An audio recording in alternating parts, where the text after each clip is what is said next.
Hello दोस्तों, अस्सलाम वालेकुम, नमस्कार। मैं आज एक इंसिडेंट शेयर करने जा रहा हूँ जो मेरे साथ हुआ है। मैं ये चाहता हूँ ताकि आप लोगों में से कोई भी इसमें फंसे ना। सबसे पहली चीज़ तो ये है कि अगर आप टैक्सी चला रहे हो तो भाई, अगर आपको कोई गाली भी दे रहा है ना, तो भाई आप इग्नोर करके चले जाओ। अगर आपने फिर उससे बोला कि भाई गाली क्यों दे रहा है, आप पलट के आपने गाली दे दिया, उसने आपसे आपसे मारपीट करनी चालू कर दी, और आपने अगर बचने के लिए भी अपने आप को बचने के लिए कुछ भी कर दिया ना, और उसके भाई इंजरी हो गई, भले ही आप 112 कॉल करो या कुछ भी करो, पकड़ा आपको ही जाएगा।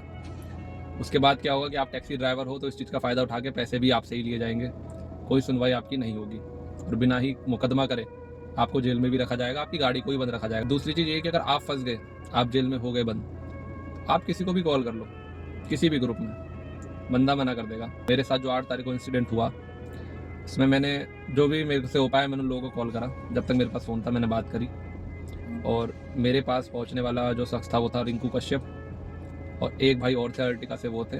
फिर ये चले गए थे। फिर बाद में 1 घंटे के बाद दोबारा आए थे 3-4 बजे, जब पुलिस वाले ने मुझे मिलने दिया था। तब भाई रिंकू कश्यप के साथ एक और अर्टिका वाले बंदे थे, वो मेरे पास से थे।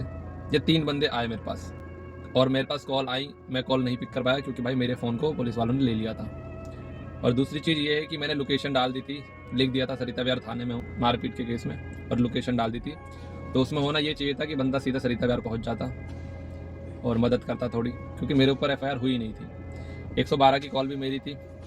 मेरे साथ ये हुआ कि मेरे आगे बुलेट पे एक बंदा चल रहा था और उसके पीछे भी एक बंदा बैठा हुआ था, तो मेरे को साइड नहीं दे रहा था। जब मेरे को साइड मिली तो मैंने शीशा खोल के ये बोला कि भाई आप साइड भी तो दे सकते हो यार, गरीब को क्यों परेशान कर रहे हो, टैक्सी वाले को। इतना ही बोला मैंने। उसने मेरे को गाली देना चालू कर दी।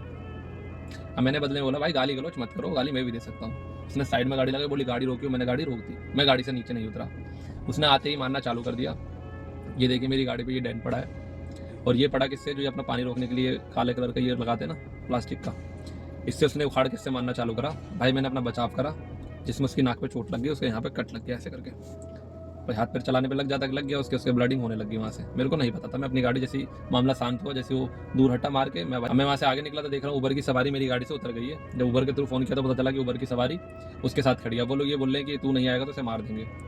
अब मेरे से गलती बस ये हो गई कि मैंने थोड़ी दया दिखाई और मैंने दूसरे इंसान के बारे में सोचा, और मैं अपनी गाड़ी लेके पीछे पहुंच गया 112 पे कॉल करके। वहाँ पुलिस वालों ने देखा कि भाई उसके नाक से ब्लडिंग हो रही है, तो उन्होंने ये कुछ नहीं देखा कि इसने मुझे मारा, मेरी गाड़ी तोड़ी है।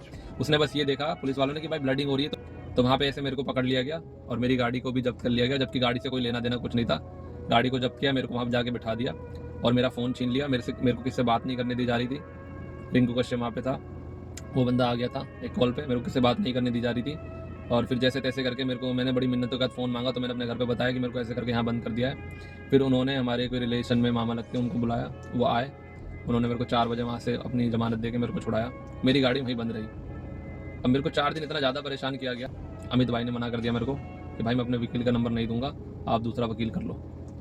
और राहुल भाई से बात करी तो उन्होंने बोला कि भाई वकील ले जाके बात करो, उनसे बोलो कि भाई ऐसे क्यों कर रखा है, क्योंकि वकील का काम तो जब होता है जब कोई केस रजिस्टर्ड हो जाता है। अब मेरे साथ ये पहली बार हुआ था तो मेरे समझ में नहीं आ रहा था, जो जैसा बोल रहा था मैं वैसे करता जा रहा था। तो एक मैंने बहुत मोटी रकम दी अपने आप को बचाने के लिए। सबको पता है कि ये सेटलमेंट पैसों से ही होती है, तो मैं एक बहुत मोटी रकम देकर आया हूँ। तो भाई मैं आखिरी में बस एक ही बात ये बोलना चाह रहा हूँ कि अगर आपके पास जेब में मोटा पैसा है तो आप कुछ भी कर सकते हो, पुलिस आपकी है। अगर आपके पास पैसा नहीं है तो भाई आप गरीब हो, आप नहीं कमा पा रहे हो, किस्तें नहीं भर पा रहे हो, बस उतना ही कमा रहे हो जितना खा रहे हो।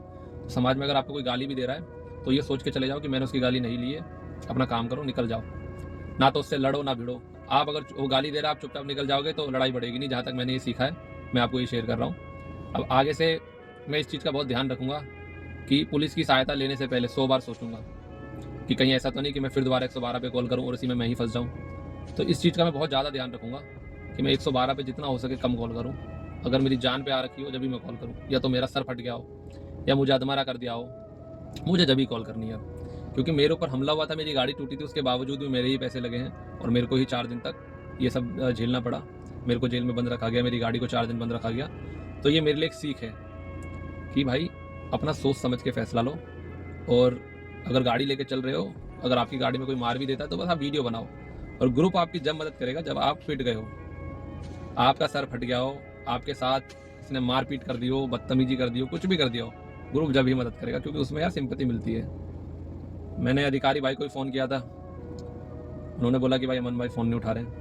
मैंने कहा ठीक है। उसके बाद मैंने जब उन्हें फ़ोन किया था, उसके बाद फिर मैं चौकी गया तो मेरे को फिर पकड़ लिया गया था। फिर पूरे टाइम तक मेरा फ़ोन उनके पास ही रहा, उन्होंने मुझसे किसी से बात नहीं करने दी। मेरा फ़ोन जब्त कर लिया था उन्होंने। फिर मेरे को उन्होंने 9 बजे छोड़ा। कल मैं 9 बजे अपनी गाड़ी और अपने आप को छुड़वा के लाया हूँ, और मैंने अपनी ज़िंदगी की बहुत मोटी रकम उस चीज़ में दी है। अगर आपने अपना बैंक बैलेंस अच्छा मेंटेन कर रखा है तो भाई आप किसी से भी लड़ सकते हो, कोई दिक्कत नहीं है। हक के लिए आप लड़ सकते हो। अगर आपका बैंक बैलेंस मेंटेन नहीं है ना भाई, तो आप अपनी हक की लड़ाई नहीं लड़ सकते हो। वहाँ पे आप गाली खा के चुपचाप निकल सकते हो। अगर कोई आपको चाटा भी मार दे ना, तो भी आप चाटा खाओ और चुपचाप चले जाओ, कोई दिक्कत नहीं है। एक चाटे से कुछ नहीं होता है। हाँ, बात अगर इतनी बढ़ जाएगी आपकी जान ही चली जाएगी तो आप कुछ भी कर लो। भाई बात मेरे जान पे थी तो मैंने अपना सेल्फ डिफेंस करा, जिसकी वजह से मैं ही फंस गया। बाकी आप समझदार हो भाई।